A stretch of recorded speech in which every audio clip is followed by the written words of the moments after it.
과연 정년까지 직장 생활을 할 수 있을까요? 여러분들은 직장 생활을 언제쯤 그만둘 거라고 생각하세요?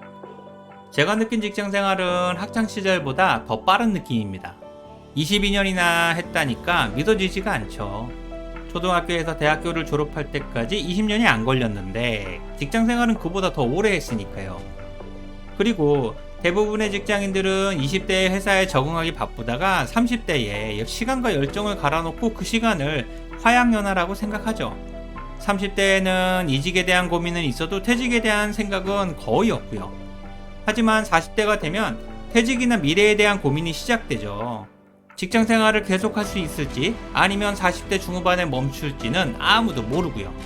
그러면서 어느 순간 40대 중후반을 맞이하게 되죠. 그리고 대기업 직장인의 정년은 대부분 40대 중후반이죠. 늦어도 50대 초반이고요. 법과 현실은 분명히 다른 거죠. 대기업에서 정년퇴직은 그 자체로 진짜 희귀한 모습이고요. 22년간 직장 생활을 했던 저도 정년퇴직하는 분을 몇 명 보지 못했으니까요. 대부분 기술직이나 특수직이었고요. 정년까지 다닐 수 있다는 생각은 그래서 너무 나이브한 생각이죠. 그렇다고 40대에 퇴사하기엔 너무 빠른 것 같고 이직은 많이 힘들고요. 게다가 그 어느 때보다 돈이 많이 필요한 시기죠. 회사에서는 위아래로 치이고 집에서는 부모님과 자식에게 치이는 신세고요. 어쨌든 40대 중후반의 직장인의 미래는 항상 불안하고 회사에서 자존감이 이미 바닥이고 무능력과 자괴감이 지배하고 있죠. 제 경험상 직장 생활 중에 가장 힘든 시기라고 생각합니다. 그리고 회사에 40대 임원이 많아진다는 의미는 기업이 젊어진다는 의미이기도 하지만 상대적으로 50대 직원은 빨리 사라져야 한다는 슬픈 시그널이죠. 40대 중후반의 직장인은 임원이 되던가 사라져야 하는 상황이고요. 게다가 요즘 기업은 수시로 구조조정을 하고 있죠.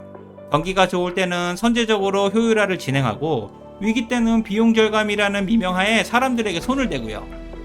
비용을 절감하고 운영 효율성 제고를 위해 가장 좋은 방법이 사람이잖아요.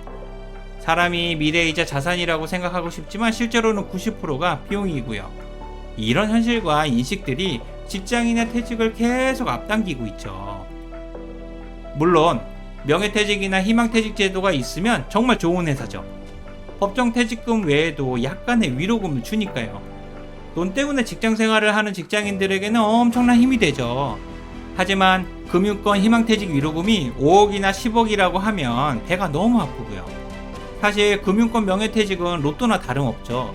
부러움은 증거라는데 같은 대기업을 다닌 저는 확실히 적고요. 어떻게 보면 이들은 선택받은 사람들이죠. 그럼에도 회사가 제시하는 퇴직을 선택하지 않고 회사에 남는 사람들이 있고요. 이들은 나중에 퇴직할 때 위로금은 당연하게 받을 수 있다고 생각하는 사람들이죠. 회사에서 직책이나 직급이 하향 조정되고 부하 직원이 상사가 되기도 하지만 자존심보다는 일단 직장 생활 자체가 더 우선인 사람들이죠. 어떻게 보면 직장 생활 외에는 다른 대안이 없는 사람들이고요. 어쨌든 40대 중후반 직장인이 명예퇴직이나 희망퇴직을 선택할 수밖에 없는 이유는 돈 때문이죠.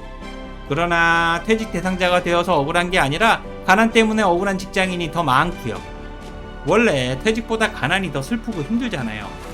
하지만 이렇게 생각하면 임원들이 더 슬프죠. 임원들은 매년 말에 직장 생활의 계속 여부를 평가받게 되니까요. 그래서 10월만 되면 예민하고 우울해하죠. 1월이 되면 웃었다가 10월이 되면 우울함을 반복하고요. 그래도 월급이 많으니까 부럽긴 하죠. 임원이든 직원이든 직장 생활을 하는 첫 번째 이유가 돈 때문이니까요. 반대로 임원이 되지 못한 40대 중후반의 직장인들은 퇴직을 선택해야 하죠. 이렇게 말하지 않아도 10년차 이상 직장인이라면 다 하시잖아요.